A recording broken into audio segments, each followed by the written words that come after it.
Shorthand dictation by Moynihan 100 words per minute. Now let's start. 3, 2, 1, 0. By no means the least of the businessman's many duties is that of finding such an outlet for his goods as will enable him to continue at work. Indeed, this is sometimes his hardest task. The weekly payments of wages in the factory are dependent upon the profitable sale of the Calaccio or cutlery made in the factory. The regular salaries of clerks and travelers are of warehouse workers, laborers, and transport workers cease if there is a prolonged difficulty in finding customers.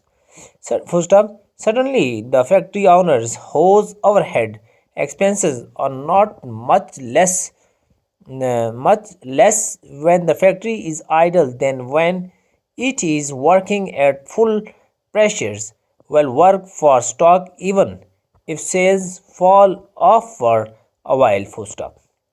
But he cannot lay upon stock indefinitely. An end must come to that. There comes a time when either work must stop or products be sold. The wholesale dealers will not dislocate his organizations by dispensing with his staff merely because of a brief period of slackness. He will hold on in hopes of better time coming when he will need them. The retailer does not discard his helpers when the spring sales have given place to a dearth of visitors into his shop. Any lengthy failure to dispose of good is, however, inevitably accompanied by unemployment of workers, of capital, and of business ability. However regrettable it may be, we must record this as a fact. We may elaborate the arguments, but labor it is we may, there is the fact, and no ingenuity can got over it. How then are markets to be found? The most effective method of increasing sales is a cut in price, or a rise of the quality or attractiveness of the commodity. This method is at time applicable, and when it is, there is a benefit all round. The consumer gains in the quantity or the quality of the goods.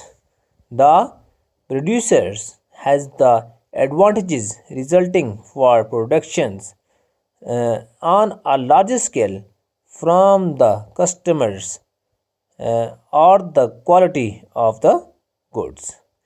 The producers has the advantages resulting from productions on a large scale, from the customers in the retail shop through the warehousemen to whom the retailers offers bigger orders on condition of more favorable terms to the manufacturer who looks to the warehouseman for an interpretation of the market, there is exerted a constant pressures to reduce prices.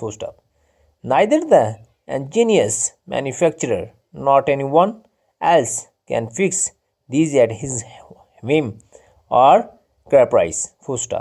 The materials incentive to increase purchases need only to be brought effectively to the notice of prospective buyers.